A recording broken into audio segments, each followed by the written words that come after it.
Бул жер Жети Өгүз айыл аймагынын Ынтымак муниципалдык ишканасынын короосу. Мында мына ушул 3 дана комбайн 2017 жылдан бери дээрлик 10 жыл жөн гана дат басып токтоп турат. Лобал үлгүсүндөгү бул комбайндар жаңы алынган бойдон ишке кирбей жатып эле жарактан чыккан.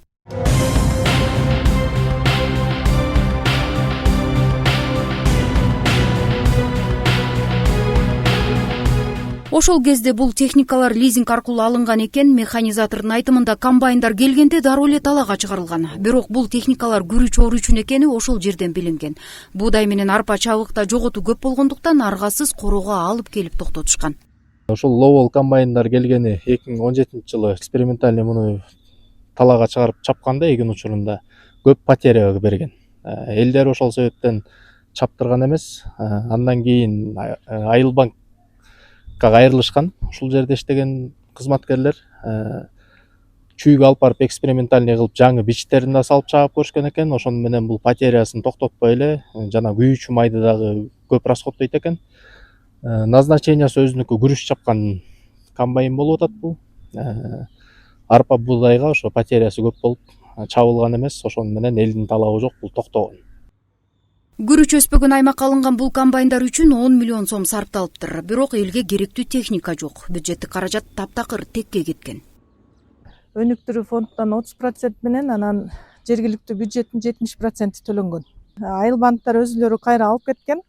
Алып кетип кайра сата албай коюшту, анан кайра возврат кылып алып келип беришти да. Ошол боюнча азыр иштелбей эле турат. Айыл өкмөтү болуп, ал убакта Сейдакматов Артур Зайырбекович болгон, МТСтин жетекчиси Өдөбаев Малик абабыз болгон. Муну сатканда дагы эч ким албайт экен да. Сатка да чыгарып көрдүңөрбү? Сатка чыгарып көргөн. Бишкекте 1-2 ай туруп кайра анан Айылбанк кайра алып келишти да бизгечи. Ыксыз алынган техника элге деле жашыруун эмес. Комбайндар чирип жатканы баарына эле маалым. Ал эми түшүм маалында техника жетишпей, эл кыйналууда. Күрүч биякта жок да. Ал комбайн турат биякта топ. Ал чабылбайт да. Сиз өзүңүз көрдүңүз беле комбайндарды? Турат ошол жерде эле көрөм. Көчөлө көргөм турат. Ал ордуна жылбаган комбайн. Ош жака кетчү комбайн экен да, күрүчкө. Бизде күрүч сеппейбиз да. Ошондо туура эмес алып алышканда, Чөп чапканга жарабы ал турат да. Ошол боюнча. Аябай эме күтүп калабыз да. Ортонун комбайндар ошо такыр убакыт тийбейт.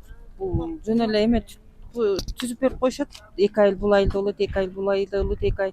Анан тийбейт. Анан биз жанталашып чаптырып алышыбыз керек да, каарга жаганга калбайчы. Анан башка жактан келгендерге чаптырабыз. Негизи ортонукуна ишенбей калганбыз элчи. Жети Өгүз районунун акиминин айтымында айыл чарба техникалары боюнча иликтөө жүрүп жатат.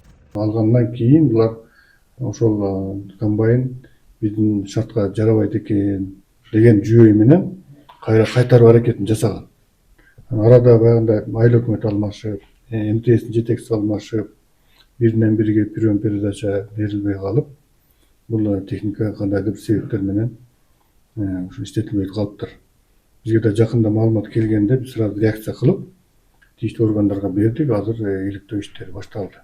Ушул жумуш боюнча. Буюрса жыйынтыгы чыгат. Текшерүүнүн жыйынтыгы менен чакан айылдык ыксыз чыгымга түрткөн тийиштүүлөр жоопко тартылабы? Суроо азырынча ачык бойдон турат. Гүлбарчын Молдоева, Нурлан Чойбеков, Ысык Көл жаңылыктары, Жети Өгүз району.